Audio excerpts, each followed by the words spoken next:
Lembrando que a casa oferece um trabalho de irradiação e preces. A irradiação, no caso, são para nós encarnados. A radiação seria uma prece também, né? Mas ela é voltada especificamente para nós encarnados. E a prece para os desencarnados, né? São os potinhos, né? As caixinhas que ficam lá no térreo. Lembrando sempre que tanto irradiação quanto prece, só é necessário que coloque-se o nome uma vez ao mês, ok? E conhecendo alguém que passou pela tentativa do suicídio ou ideias suicidas, na irradiação nós vamos colocar o nome desse companheiro com essa observação de ideias, né, pensamentos ou tentativa de suicídio. E no caso das preces, aquele companheiro que conhecemos que desencarnou pelas vias do suicídio, nós vamos colocar essa informação e colocar realmente para a prece também, né, que vai ser todos os dois, no caso da radiação e da prece, vão ser separados por um trabalho específico que a casa tem. Okay? Toda reunião pública, ao final de toda reunião, nós temos o atendimento fraterno. Quem tiver dúvida, tiver passando algum problema, alguma necessidade, precisar conversar, está chegando na casa, quer conhecer um pouco mais, enfim, basta procurar aqui a mesa que será encaminhado para um médium, né, apropriar, né, para esse atendimento. Com certeza vai ser bem recebido, né, na sua necessidade, né, atendendo a sua necessidade. A casa também tem algumas tarefas sociais, e uma delas que é a confecção de quentinhas para os companheiros em situação de rua e confecção, né, montagem de cestas básicas para algumas famílias que a casa atende, né, da comunidade também, famílias mais carentes, enfim. E no caso para a montagem das cestas, no momento, o social está solicitando leite em pó integral, que no caso é principalmente para as crianças. Okay?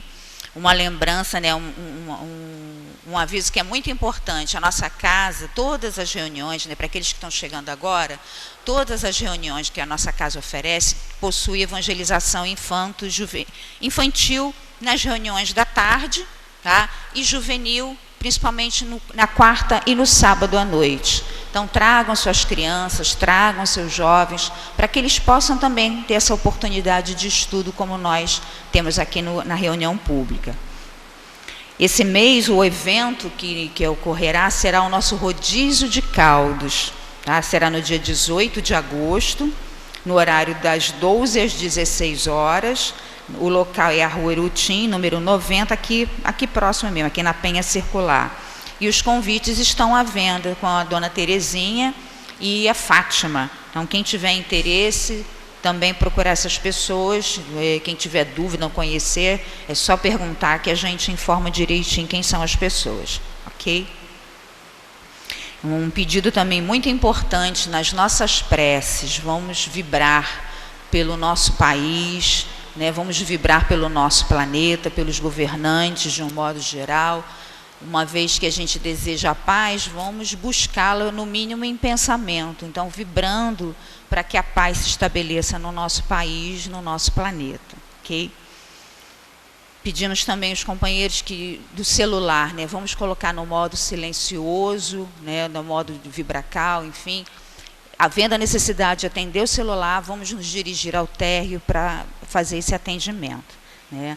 Lembrando sempre, para não fazer uso aqui do subsolo, para se alimentar, né, tomar café, o que for. Né? Vamos procurar também fazer o uso da alimentação, quando necessário, lá no térreo. Ok? Muito obrigada a todos. Vamos então passar a leitura da nossa página para que façamos a prece. A página de hoje é uma página de André Luiz, que foi tirada do livro Vivendo a Doutrina Espírita, volume 2, psicografia de Antônio Badui Filho, que fala sobre a natureza. Você atua na natureza a todo tempo, a todo momento. Derruba o mato, fica o descampado, perturba o ecossistema. Faz o reflorestamento, traz o verde de volta, altera a umidade, drena o pântano, planta nele, muda a paisagem. usa os minerais, mistura os elementos, recupera o chão. Utiliza o adubo, coloca na terra, melhora a qualidade. Queima o campo, expulsa animais, esgota o ambiente. Enfumaça o ar, intoxica o espaço, agride o clima. Se você é incapaz de interferir no mundo natural, não tenha dúvida de que espíritos, em nome de Deus, atuam nos fenômenos da natureza, quase sempre para recuperar o equilíbrio da vida que suas ações muitas vezes ajudam a danificar. André Luiz. Vamos então unir os nossos pensamentos para a nossa prece. Dizer assim: Mestre Jesus, querido amigo, benfeitores espirituais, guias e protetores, aqui estamos reunidos em teu nome, Mestre amado, a rogar ao teu coração o amparo, as bênçãos, as luzes para a nossa tarde de estudos. Envolve, Senhor, cada um que aqui se encontra, encarnado e desencarnado, que possamos absorver o melhor para as nossas necessidades, que através do estudo que a nossa companheira trará, possamos clarear ainda mais as nossas ideias, os nossos pensamentos. Envolve também o nosso companheiro João, que fará a sustentação no momento do passe. Enfim, que a nossa tarde seja proveitosa, seja revigorante, tanto física quanto espiritualmente. Muito obrigada, Senhor, hoje e sempre. Graças a Deus. Nosso dia, na reunião de hoje, nosso estudo é do Livro dos Espíritos. Nós estamos no capítulo 9, na segunda parte, Intervenção dos Espíritos no Mundo Corporal, que são as questões 536 a 540. Ação dos Espíritos nos fenômenos da natureza. Eu vou ler aqui duas questões, mas que são com subperguntas, para a gente não tomar tempo da Márcia, para que ela possa trazer o estudo melhor para a gente. E a 536 nos fala assim: os grandes fenômenos da natureza, aqueles que são considerados como uma perturbação dos elementos, são devidos a causas fortuitas ou têm todos um objetivo providencial? Tudo tem uma razão de ser e nada acontece sem a permissão de Deus. Subpergunta A: esses fenômenos sempre têm o homem por objeto? Resposta: algumas vezes têm para o homem uma razão de ser direta, mas frequentemente também só tem por objetivo o restabelecimento do equilíbrio e da harmonia das forças físicas da natureza. B: concebemos perfeitamente que a vontade de Deus seja a causa primeira, nisto como em todas as coisas. Porém, como sabemos que os espíritos têm uma ação sobre a matéria e que são os agentes da vontade de Deus, perguntamos se alguns dentre eles não exerceriam uma influência sobre os elementos para agitá-los, acalmá-los ou dirigi-los. Resposta: mas é evidente, Deus não exerce uma ação direta sobre a matéria. Ele tem seus agentes devotados em todos os graus da escala dos mundos. Questão 537. A mitologia dos antigos está inteiramente fundada nas ideias espíritas, com a diferença de que consideravam os espíritos como divindades.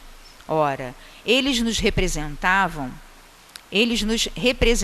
esses deuses ou esses espíritos com atribuições especiais. Assim, uns eram encarregados dos ventos, outros do raio, outros de presidir a vegetação, etc. Esta crença é destituída de fundamento? Resposta: ela é tão pouco destituída de fundamento quanto ainda está muito aquém da verdade. Subpergunta A: pela mesma razão poderia então haver espíritos que habitassem o interior da Terra e presidissem aos fenômenos geológicos? Resposta: esses espíritos positivamente não habitam a Terra, mas presidem e dirigem segundo suas atribuições. Um dia compreendereis melhor. E assim passamos a palavra à nossa companheira Márcia, que explicará melhor para a gente. Jesus a envolva.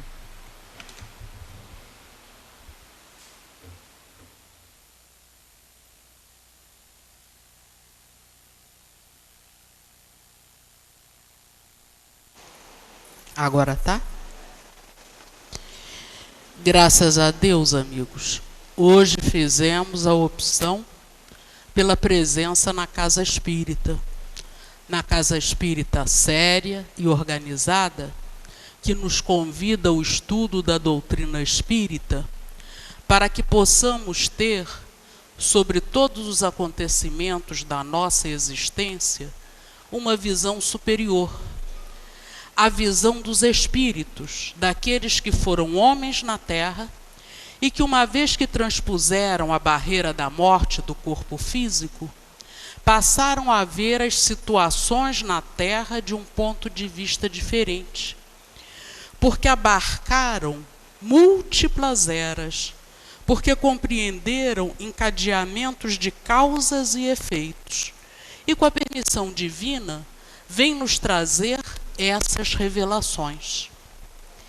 O capítulo 9, da parte 2ª do Livro dos Espíritos, que estamos estudando há algumas semanas, esclarece, do ponto de vista da revelação dos Espíritos, uma das circunstâncias mais corriqueiras da vida humana e frequentemente mal compreendida, mal interpretada e muitas vezes se tornando para nós assustadora.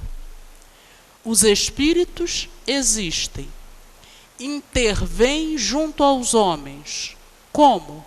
Com que finalidade? Para quê? E como o fazem? Nós somos herdeiros de alguns conceitos que as questões da noite de hoje recordaram para nós. Por exemplo, na questão 537, que podemos acompanhar no texto em nossas mãos, Kardec perguntou: a mitologia dos antigos está inteiramente fundada nas ideias espíritas. Então nós conhecemos a mitologia greco-romana, na qual para cada um dos fenômenos da natureza era atribuída uma potência espiritual que recebia determinada denominação e aos quais se erigiam altares, templos e se constituíam em objeto de devoção dos antigos. Quando as circunstâncias da vida, e vamos recordar que nessa época já existe uma atividade agrícola importante na humanidade, dificuldades nas colheitas, dificuldades nos climas, ofereciam-se sacrifícios a essas divindades espirituais para que facilitassem a renovação dos campos, para que as colheitas fossem abundantes. Em todo o hemisfério norte, há festas que coincidem com o período da colheita ou com a época da plantação, e essas festas são o resultado desses costumes seculares entre aquelas populações. E aí Kardec, ao perguntar se essa mitologia, que é inteiramente fundada na existência dos espíritos, que consideram os espíritos como divindades, ou como deuses, ou lhes dão atribuições especiais, isso é destituído de fundamento?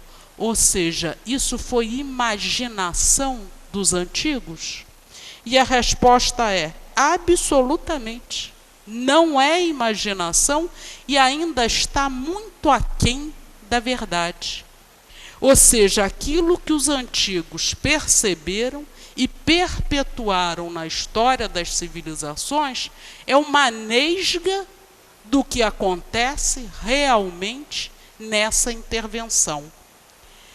E modernamente, e quando queremos dizer modernamente, dizemos do século XIX para cá, nós temos diversos relatos dos espíritos sobre essa ação. A Revista Espírita nos oferece comunicações de diversos espíritos que nos revelam a atuação em diversos fenômenos da natureza. E mais próximo de nós, a literatura de André Luiz, em diversas obras, mostra a realidade dessa intervenção. Nosso Lar, sem dúvida, é uma das obras mais conhecidas da literatura de André Luiz. E se recordarmos o final da obra, quando André Luiz retorna à Terra pela primeira vez depois do desencarne, que encontra o lar terreno em condições muito diferenciadas das que deixou no momento da morte, nós vemos que para atender o segundo esposo da viúva, ele recorre a Narcisa, trabalhadora das câmaras de retificação. E frente ao quadro grave de infecção pulmonar, Narcisa chama servidores do reino vegetal, são as expressões na obra, que lhe indicam aonde se encontram mangueiras, da qual ela extrai determinados elementos, transforma no medicamento, que durante toda a noite ela e André Luiz aplicam no doente através dos poros, que provocam uma revolução no quadro clínico, de modo que pela manhã o médico assistente diz: essa noite ocorreu um verdadeiro milagre. Outra obra de André Luiz, e agora nos domínios da mediunidade, quando o instrutor Aulus, depois de conduzir André Luiz e Hilário por diversas casas espíritas, observando o exercício da mediunidade em várias frentes, vai com eles para observar o exercício da mediunidade em fatos comuns do dia a dia. E aí André Luiz é deparado por servidores que estão às voltas com um acidente numa estrada. Um carroceiro trazia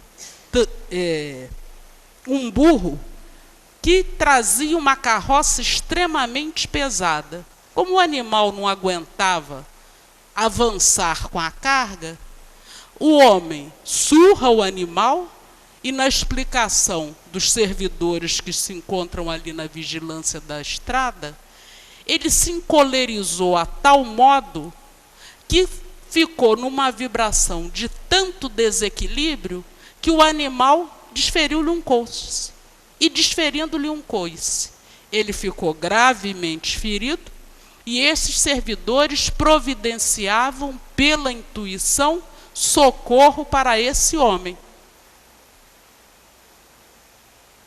Nós podemos observar em diversos outros momentos da literatura mediúnica relatos de espíritos apostos no dia a dia dos homens, agindo na prevenção de acidentes, agindo na intervenção de modo a que se minimizem determinadas circunstâncias de dor e de sofrimento. E o próprio Livro dos Espíritos vai nos revelando que a todos os espíritos, em todos os pontos da escala espírita, Deus concede ocupações de conformidade com as suas possibilidades de entendimento. Vamos rever assim algumas dessas questões. Na questão 563, que estudaremos daqui a pouco mais, nós aprendemos que as ocupações dos espíritos, elas são incessantes. Além disso, elas são proporcionais às suas consciências. E mesmo os espíritos inferiores têm ocupações apropriadas à sua natureza. E os espíritos retrucam a Kardec: confiais ao trabalhador braçal e ao ignorante os trabalhos do homem de inteligência? Novamente, se consultarmos mitologias e histórias sobre as intervenções dos espíritos de todos os povos, principalmente os povos europeus, vamos encontrar aquelas descrições de espíritos que são denominados fadas, duendes, gnomos, e que vão se perpetuando a crença ou entendimento na tradição oral desses povos europeus. É o Livro dos Espíritos, quando nos dá a estudar a escala espírita, a partir do item 100, que nos faz compreender, no seu item 106, quem são esses espíritos. E lá nós aprendemos assim: que esses espíritos que estão entre os imperfeitos e são designados batedores e perturbadores, não formam uma classe distinta. Podem pertencer a todas as classes da terceira ordem. Com frequência, esses espíritos manifestam sua presença através de efeitos sensíveis, ou seja, aqueles que percebemos pelos 5 sentidos, e físicos, tais como as pancadas, o movimento e o deslocamento anormal dos corpos sólidos, a agitação do ar, etc. E parecem ser os agentes principais das vicissitudes dos elementos do globo, quer hajam sobre o ar, a água, o fogo, os corpos duros ou nas entranhas da terra. Reconhece-se que esses fenômenos não são devidos a uma causa fortuita e física, quando possuem um caráter intencional e inteligente. Os médiuns acostumados ou trabalhadores no exercício mediúnico, na Umbanda ou no Candomblé, conhecem particularmente a ação desses espíritos, quando se reúnem em trabalhos espirituais junto da natureza. Então já escutamos de diversos médiuns que, ao se aproximarem das quedas de água e ao fazer-se a invocação dos espíritos, o volume da água parecia aumentar. E eles usam uma expressão particular dizendo que a cachoeira ronca, em resposta à evocação desses mesmos espíritos. Então, a doutrina dos espíritos, quando nos revela o mundo espiritual completamente entranhado no mundo corpóreo, nos obriga a refletir na realidade de que nós mesmos somos espíritos. Que ora de um lado, ora do outro lado da barreira da matéria, todos nós agimos e, consequentemente, vivemos sobre a reação das forças que nós desencadeamos. A página de André Luiz nos faz meditar sobre a ação deliberada do homem sobre a natureza.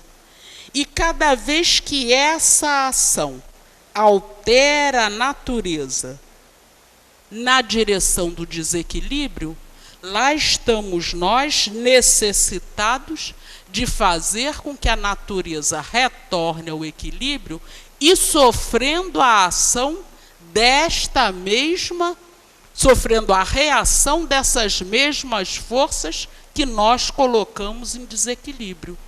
Há todo um movimento em relação ao respeito ao meio ambiente.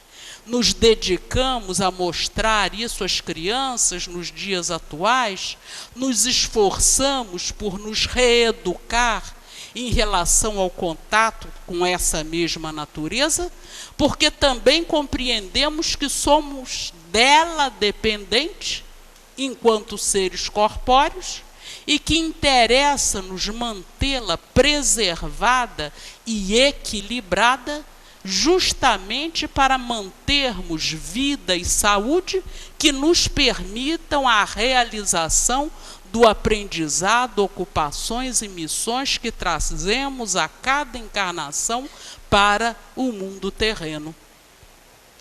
As questões vão nos esclarecendo de que jamais os espíritos agem fora das leis da natureza, não só no contato com a natureza, mas em quaisquer circunstâncias.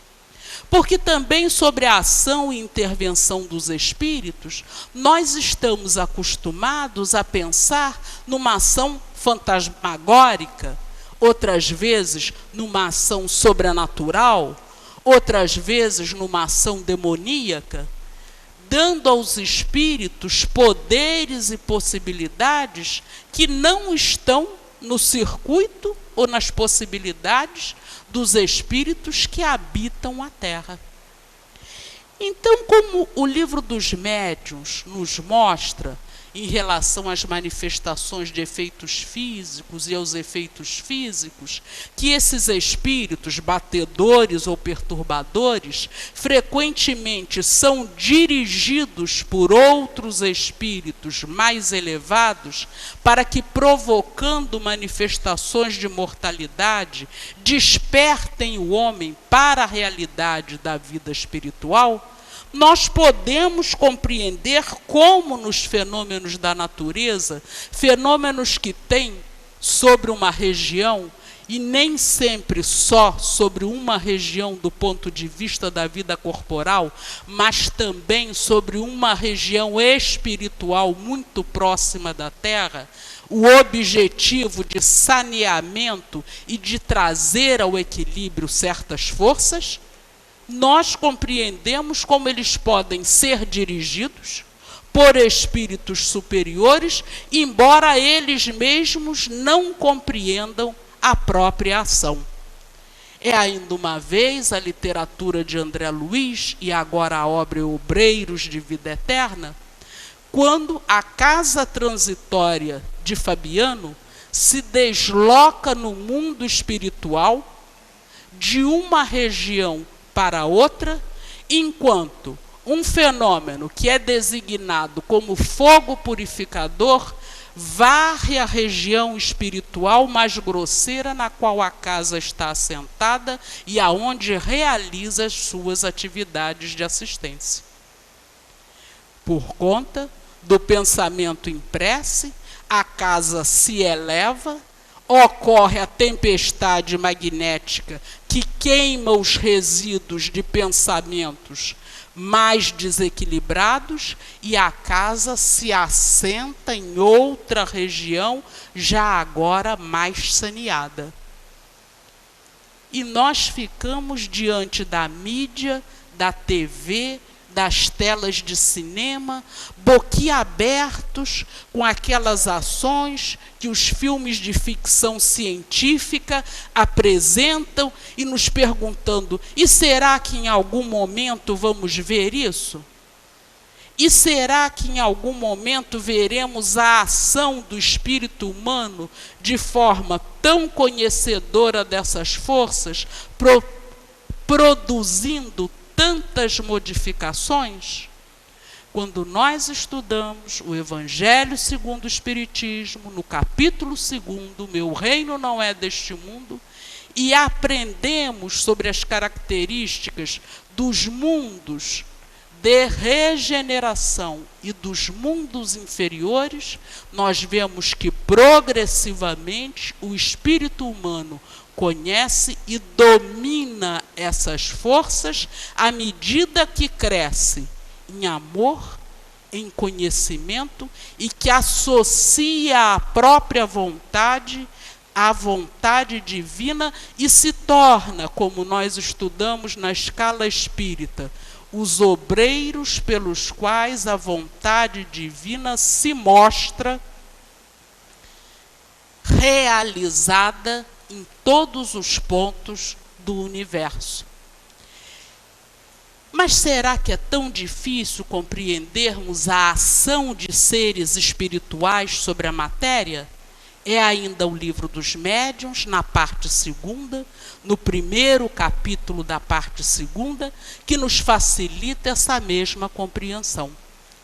Quando nos revela que em todo ponto o espírito acha-se ligado a um envoltório fluídico, denominado semimaterial, e que por esse envoltório fluídico ele pode agir sobre a matéria.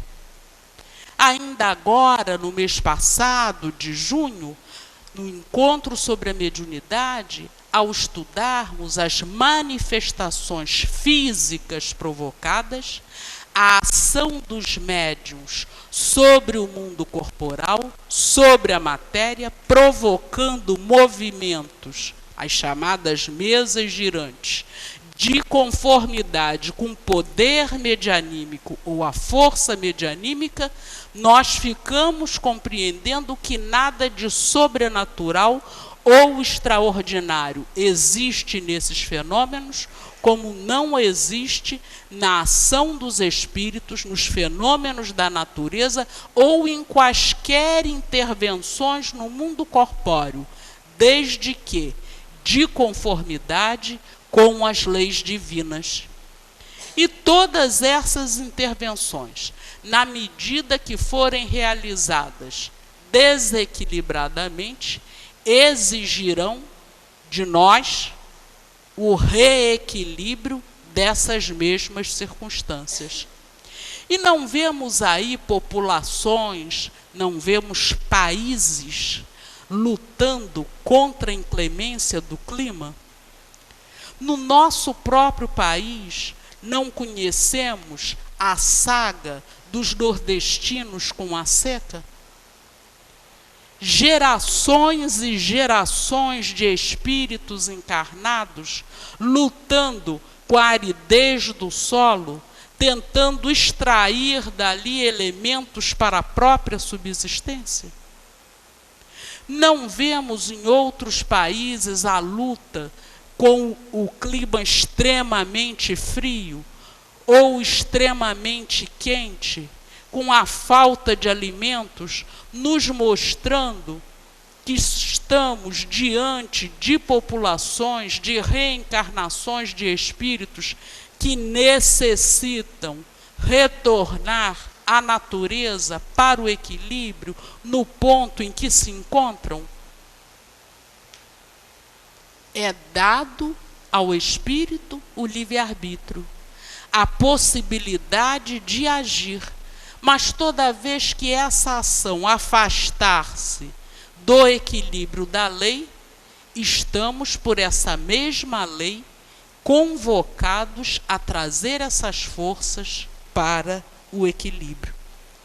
As questões que estão nas nossas mãos têm uns pequenos trechos, entre parênteses, com 3 pontinhos, no qual há alguns aspectos que merecem ser lidos.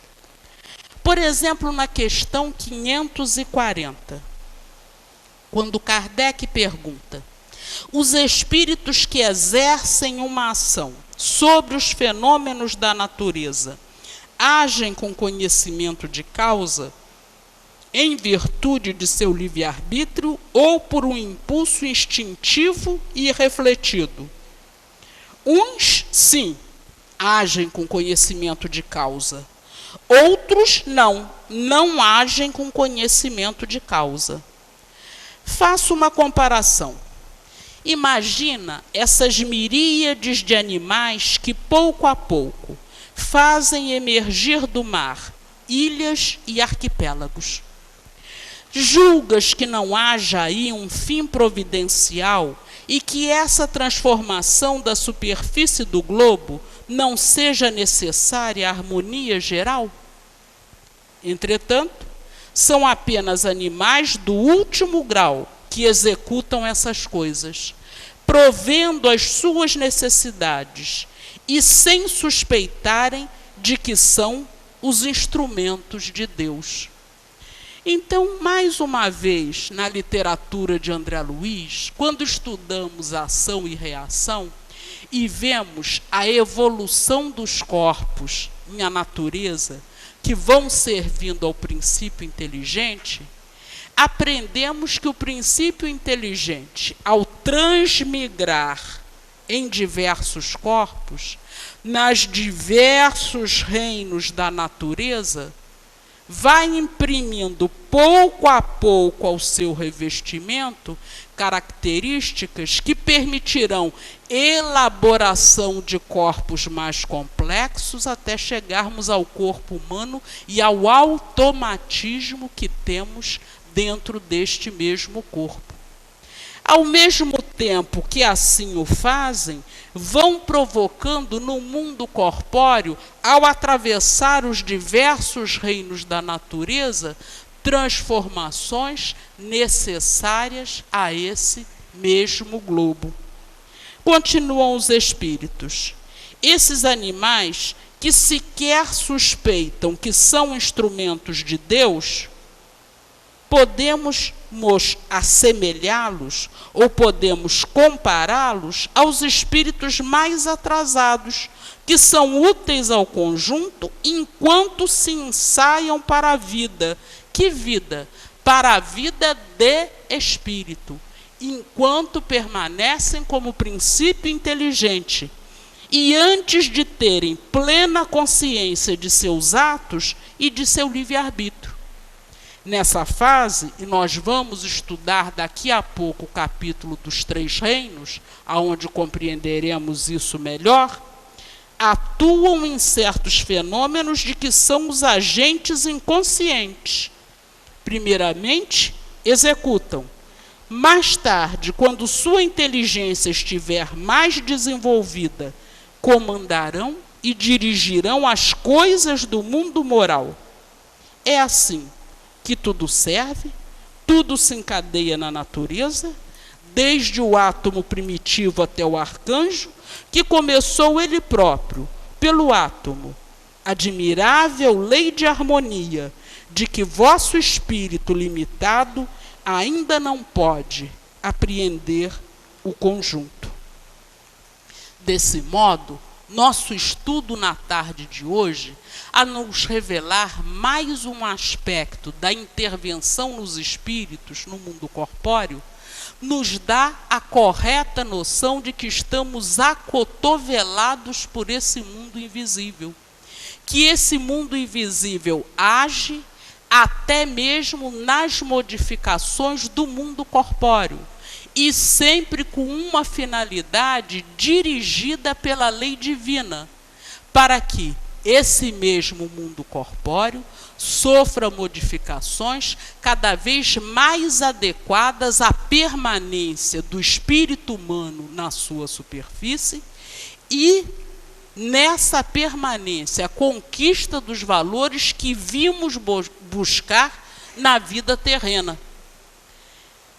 Outra obra que se detém também sobre esses estudos através de fatos é a obra Memórias de um Suicida, obtida pela mediunidade de Ivone do Amaral Pereira.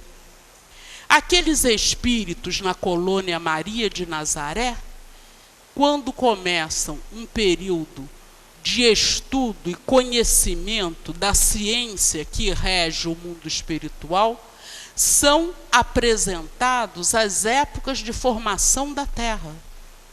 E apresentados às épocas da formação da Terra, eles passam a ver uma ideia suprema e diretora, que é a lei de Deus, regendo todas as transformações pelo que o mundo terreno passa, até que tenha habitabilidade para o princípio inteligente que se transformou no espírito humano. Que consequências nós podemos extrair para nós de tanta revelação, de tanta informação, informação obtida pelos mais diferentes médiuns do século XIX para cá, conhecimento pressentido na antiguidade e que se mantém até os dias atuais, dentro de diversas civilizações. Qual é a importância ou a consequência desse conhecimento para nós? Muitas vezes, quando estamos estudando essas questões, as pessoas que estão chegando à doutrina espírita, muito surpreendidas pelo fato de serem apresentados a noção de que há princípio inteligente em todos os reinos da natureza, fazem algumas perguntas que são interessantes. Então eu não posso mais matar as baratas lá de casa? Mas então eu devo evitar essa ou aquela ação? Na continuidade do estudo, a lei de destruição, parte terceira do Livro dos Espíritos, reconhece no homem o direito de limitar reprodução de animais nocivos à sua própria existência. Assim como nos mostra ou nos sugere as condições de observarmos isso.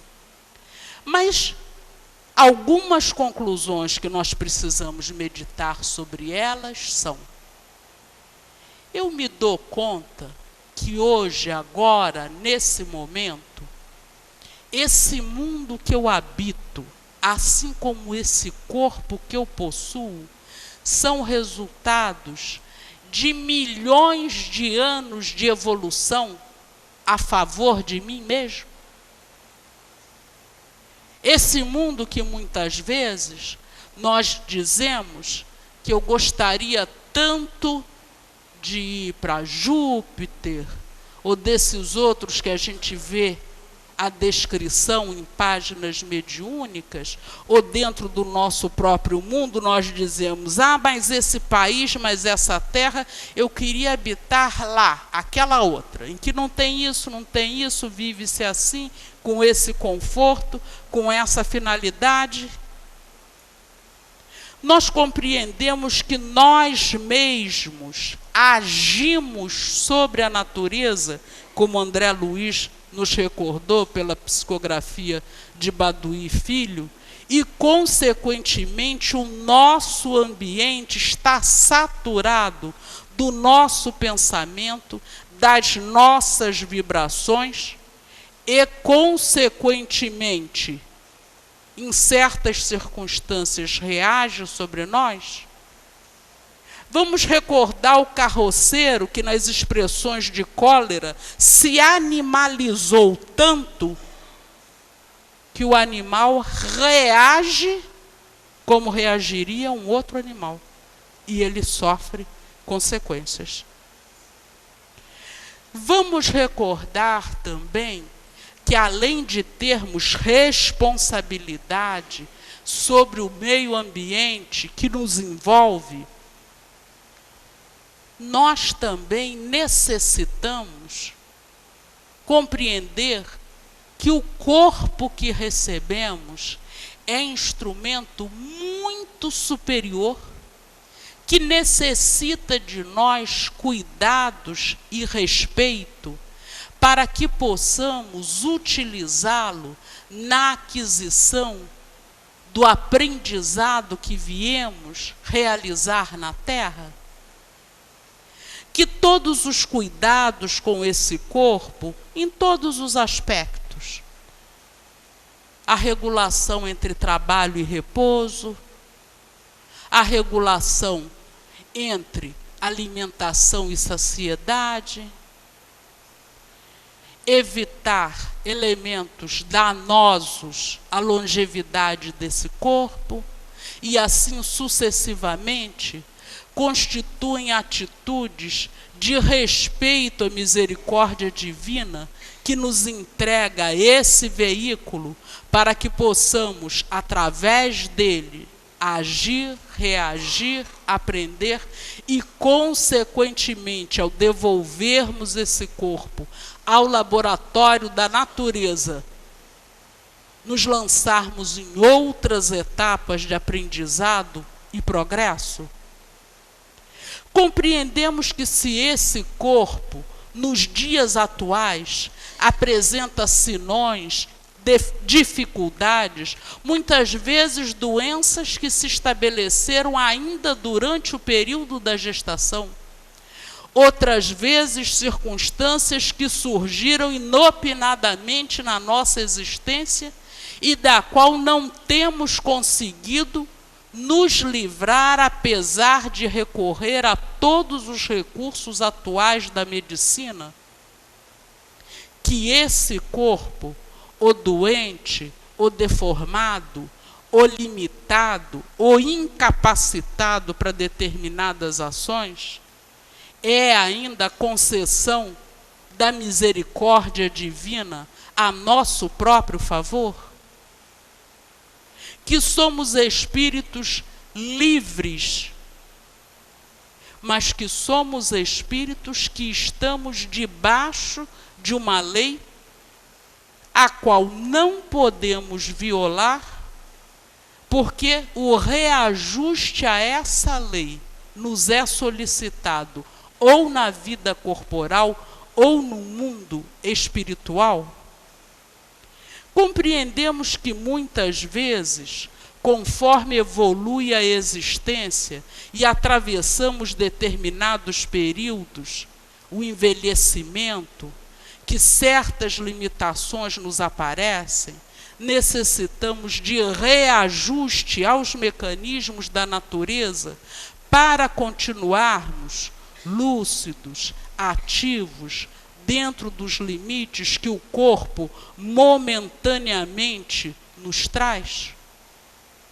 Que necessitamos, por nossa vez, orientar nossos familiares, nossos amigos, aqueles que estão sob a nossa responsabilidade, para o mesmo respeito a esse instrumento.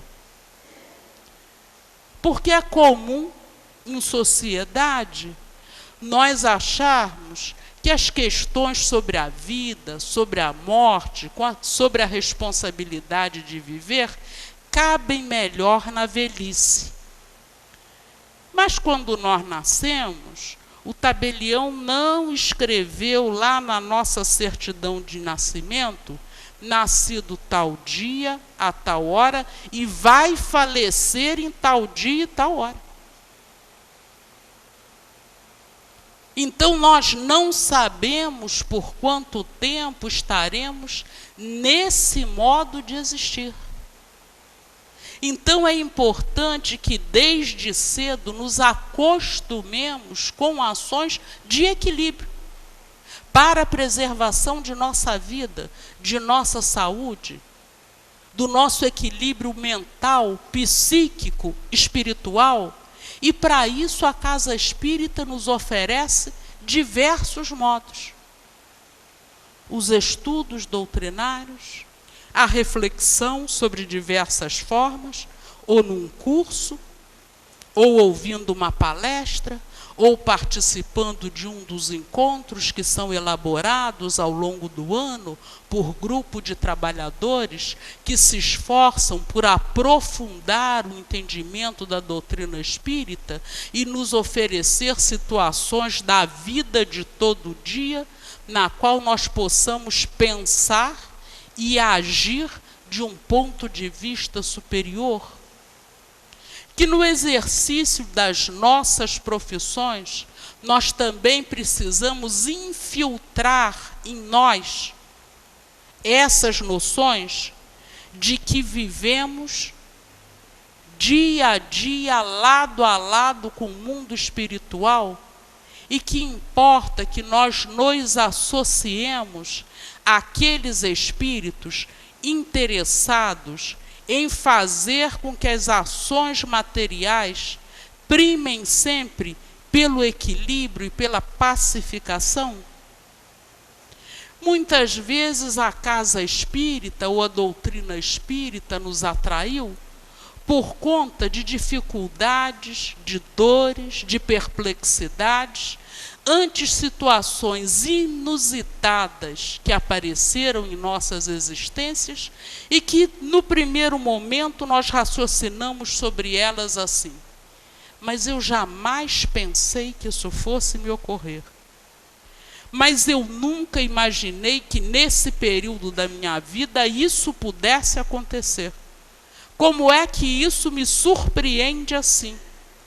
E nas nossas crenças, no nosso entendimento de vida, nós não vemos uma causa para aquilo. E a doutrina dos espíritos, ao nos mostrar que somos espíritos muitas vezes milenares, que há muitos milhões de anos nós senhoreamos razão e livre-arbítrio, nós vimos construindo o nosso hoje. Assim como hoje estamos reconstruindo o nosso futuro. E reconstruindo como? Aderindo à obediência às leis divinas. Aderindo pelo consentimento da razão. Aderindo pelo consentimento do coração. Compreendendo a necessidade de tomarmos as rédeas de nossa evolução em nossas próprias mãos, assentados na certeza de que somos espíritos, de que viveremos sempre nesse ou no outro lado da vida e que rumamos para uma destinação que é sempre para mais alto, que é sempre mais superior. Que devemos nos esforçar pela criação de hábitos, como o da prece, da leitura elevada, da meditação, que nos afastem da observação corriqueira sobre os fenômenos da existência. Essa observação que vemos repetida incessantemente pela mídia, que se pergunta do porquê desta ou daquela situação dentro do contexto de uma única vida. Reencarnações, vidas sucessivas, na visão da doutrina dos espíritos, são páginas que vamos escrevendo lentamente, mas páginas essas que muitas vezes necessitamos reescrever, e páginas que, escritas com ações de equilíbrio, nos propiciarão no futuro encarnações menos sujeitas ao automatismo da lei de causa e efeito. Então, nessa tarde e noite de hoje, ao refletirmos sobre mais um aspecto da intervenção dos espíritos no mundo corporal, é muito importante que levemos a convicção de que essa intervenção é natural, que ela obedece às leis divinas, que ela sempre tem um propósito a favor do homem ou ao reequilíbrio da própria natureza, que mesmo que nessa intervenção haja flagelos destruidores, com o tempo nós veremos se estabelecer na região um momento de mais equilíbrio, mesmo que momentaneamente vidas corpóreas se percam dentro dessa mesma ação. Não devemos mais repetir o comportamento da antiguidade, em que as dificuldades do clima eram interpretadas como a cólera dos deuses.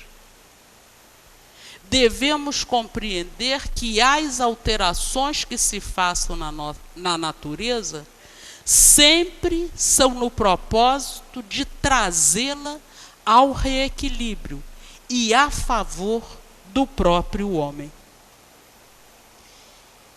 As perguntas ainda nos facilitam a compreensão de outros entendimentos equivocados sobre a ação dos espíritos. Na 537A, Kardec perguntou: poderia então haver espíritos que habitassem o interior da Terra e presidissem aos fenômenos geológicos? Por exemplo, a erupção dos vulcões, os terremotos, o movimento das placas tectônicas e os tsunamis. Necessariamente os espíritos estariam nas entranhas da natureza? E a resposta é: esses espíritos positivamente não habitam a Terra. Presidem e dirigem esses fenômenos segundo suas atribuições.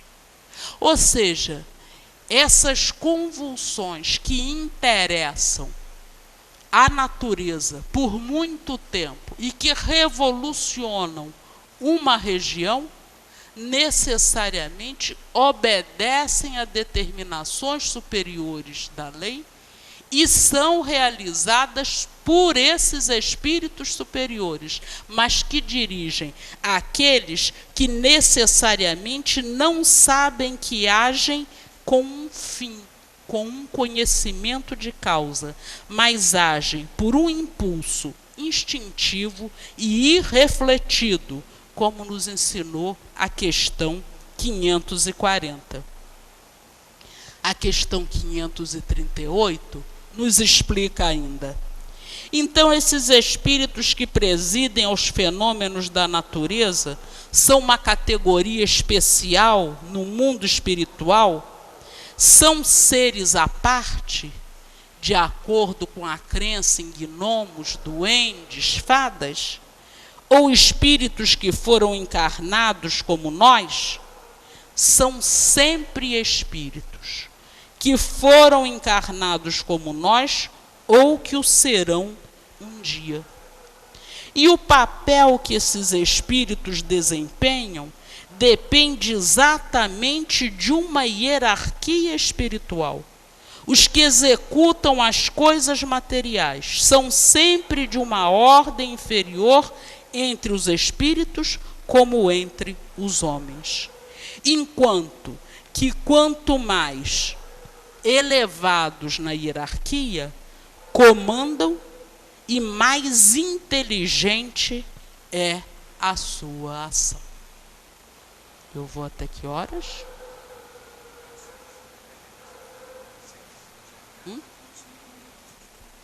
Então, nesses 2 minutos inteiros, nós convidamos a todos a relerem todas as questões do ponto de vista de que temos sempre a inteligência suprema agindo sobre a criação através de suas leis, e não há circunstância, mesmo entre os flagelos destruidores, que nos trazem tanta apreensão e preocupação. Não há circunstâncias que não obedeçam a um objetivo providencial da lei de justiça, de amor e de caridade. Graças a Deus. Muito obrigada, Márcia, pelo estudo da noite. Vamos passar a segunda parte da nossa reunião com a leitura do Evangelho e em seguida os passes. O capítulo de hoje, que o João fará o comentário, né, na sustentação do passe, é o capítulo 25, que fala: buscai e achareis. São os itens 1, 2, 3, 4 e 5. Então, para não ficar cansativo, eu vou ler o item 1, parte do item 2 e o item 5. E aí, em casa, vocês façam a leitura completa, ok? Ajuda-te e o céu te ajudará. Pedi e vos será dado. Buscai e achareis. Batei a porta e se vos abrirá. Porque todo aquele que pede, recebe. e o que procura encontra, e se abrirá àquele que bate à porta. Qual é o homem dentre vós que dá uma pedra ao filho que lhe pede pão? Ou se ele lhe pedir um peixe, dar-lhe-á uma serpente? Ora, se vós, sendo maus como sois, sabeis dar boas coisas aos vossos filhos, com mais forte razão vosso Pai que está nos céus dará os verdadeiros bens àqueles que os pedirem. Mateus capítulo 7, itens 7 a 11. Item 2. Sob o ponto de vista terrestre, a máxima buscai e achareis é análoga a esta: ajuda-te e o céu te ajudará. É o princípio da lei do trabalho e, por consequência, da lei do progresso, porquanto o progresso é filho do trabalho, porque o trabalho põe em ação as forças da inteligência. Na infância da humanidade, o homem só aplica a sua inteligência na busca do alimento, dos meios de se preservar do mau tempo e de se defender contra os inimigos. Deus, porém, lhe deu, a mais do que o animal, o desejo incessante do melhor. E esse desejo do melhor que o impele para a procura dos meios de melhorar sua posição, que o conduz às descobertas, às invenções, ao aperfeiçoamento da ciência, porque é a ciência que lhe proporciona o que lhe falta. Por suas pesquisas, sua inteligência cresce, seu moral se depura. As necessidades do corpo sucedem às necessidades do espírito. Após o alimento material, é preciso o alimento espiritual. É assim que o homem passa da selvageria para a civilização. Item 5. Sob o ponto de vista moral, estas palavras de Jesus significam: pedi a luz que deve iluminar o vosso caminho, e ela vos será dada. Pedi forças para resistir ao mal, e a recebereis. Pedi a assistência dos bons espíritos, e eles virão vos acompanhar, e como o anjo de Tobias, eles vos servirão de guias. Pedi bons conselhos, e eles jamais vos serão recusados. Batei à nossa porta, e ela vos será aberta, mas pedi sinceramente, com fé, fervor e confiança. Apresentai-vos com humildade, e não com arrogância. Sem isso, sereis abandonados às vossas próprias forças, e mesmo as quedas que sofrerdes serão a punição do vosso orgulho. Esse é o sentido destas palavras do Cristo: buscai e achareis, batei e se vos abrirá. Pedimos aos médiuns que agora se desloquem, tomem suas posições, não nos deixemos distrair, dispersar por essa movimentação, mantenhamos-nos alertas em caso de algum registro mediúnico, lembrando que os médiuns são as pessoas capacitadas para esse registro. Qualquer registro, qualquer sensibilidade a mais, vamos manter os olhos abertos, mas sempre em prece, pedindo auxílio, sustentação. E para o momento do passe, vamos pensar, vamos elevar o nosso pensamento, rogando a Deus, a Jesus, o amparo, a sustentação para esse momento. Que nesse momento possamos receber o que nos é realmente necessário. Vamos unir então os nossos pensamentos. Mestre amado, Mestre querido, benfeitores amigos, guias, protetores e tantos outros espíritos junto a nós, nos auxiliando, nos intuindo sempre ao melhor. Rogamos, Mestre, nesta hora o amparo, as tuas bênçãos, Senhor, a nos fortalecer o corpo físico e espiritual. Que os médiuns aqui presentes sejam instrumentos fiéis do teu amor, Senhor, a nos trazer o conforto físico, o conforto espiritual, o conforto ao coração, ao pensamento. Obrigada, Mestre amado, por tudo que aqui recebemos. Fica conosco, Senhor, agora e sempre. Graças a Deus. Companheiros, que as nossas primeiras palavras sejam de profundo agradecimento por esta oportunidade. Que o Mestre Jesus e toda essa espiritualidade amiga sempre presente ao trabalho e, acima de tudo, ao Pai, que nos criou livres para sermos felizes e perfeitos um dia, nos sustente e ampare nesta hora do passe. Quando assim Jesus se referia, ele queria nos ensinar que devemos nos esforçar na busca do que necessitamos, uma vez que a ajuda do Deus ocorre para quem trabalha e se empenha na procura do desejado, usando da humildade, sinceridade, fé e confiança. Tal é o sentido das palavras do Cristo: buscai e achareis, pedi e obtereis, batei e abrir-se-vos-á. Dessa forma, será menos necessário pedir a Deus o que necessitamos, uma vez que é pelo trabalho que se consegue as coisas. Embora Deus saiba o que precisamos e nos auxilie sempre, a nossa ligação com Ele é necessária para que possamos agir com mais confiança e equilíbrio, garantindo-nos o sucesso do trabalho encetado.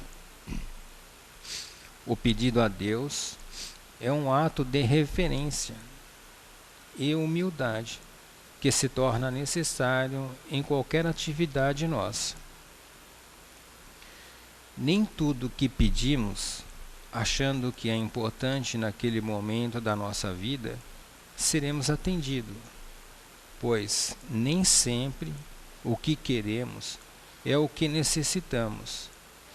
Por outro lado, a razão e a inteligência nos foram concedidas pela providência divina, também para nos auxiliar a agir com critério e bom senso ao definirmos o que realmente devemos pedir a Deus.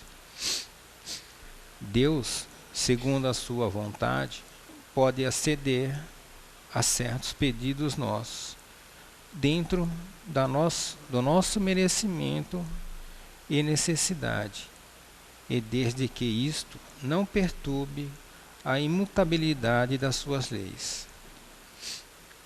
O sentido da expressão "ajuda-te a ti mesmo" significa que o homem deve colocar todo o seu esforço no trabalho digno e edificante em prol de si mesmo e do semelhante.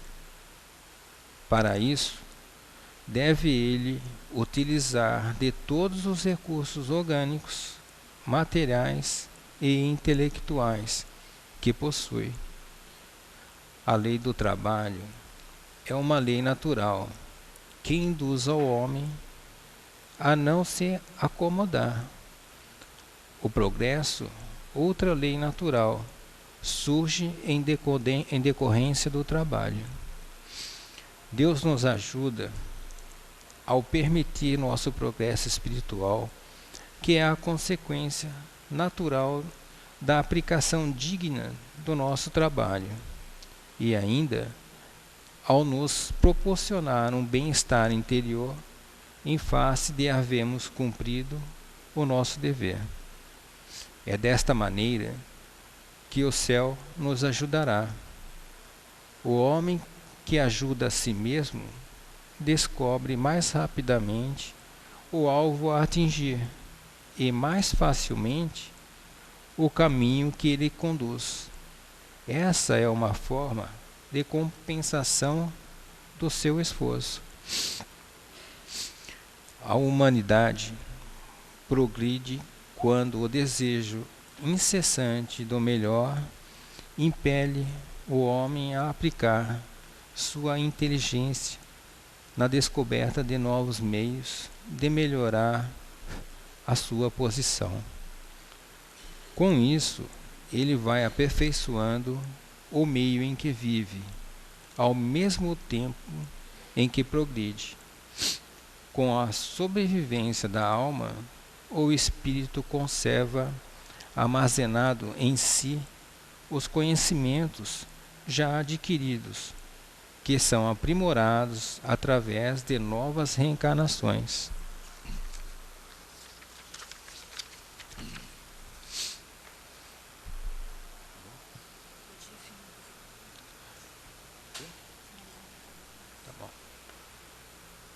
Que ficamos em nome de Deus, de Jesus, em paz e harmonia.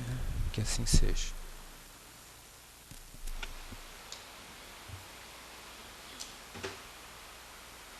Vamos unir mais uma vez os nossos pensamentos agora para agradecer. Obrigada, Mestre Jesus. Obrigada, espiritualidade amiga desta casa, da casa de Irmão Clarencio. Obrigada a todos os espíritos que aqui vêm, que trabalham, que nos sustentam, que nos envolvem. Muito agradecemos esta oportunidade. E te rogamos, Mestre amado, que possas envolver a nossa casa material, espiritualmente, envolver as tarefas, trabalhadores, cada canto e recanto, cada médium, cada colaborador, todos aqueles que aqui vêm em busca de entendimento, de conforto ao coração. Envolve encarnados e desencarnados, Senhor, sempre na necessidade, na busca da melhoria íntima. Obrigada, Mestre amado, por esta oportunidade. Rogamos pelo evento que ocorrerá no dia 18, nosso rodízio de caldos, que todos que se empenham, que se dedicam a essa tarefa, sejam envolvidos também no teu amor, Senhor. Enfim, Mestre, só nos resta agradecer tudo que recebemos. Mas sempre precisamos muito de Ti, muito da Tua presença, não só nos envolvendo, mas envolvendo a nossa cidade, o nosso país, o nosso planeta, Senhor. Esse planeta abençoado, esta casa planetária que nos recebe essa oportunidade de encarnarmos, de aprendermos, de crescermos, de nos desenvolvermos. Obrigada, Senhor, por tudo que recebemos. Despede-nos na Tua paz, Mestre. Graças a Deus.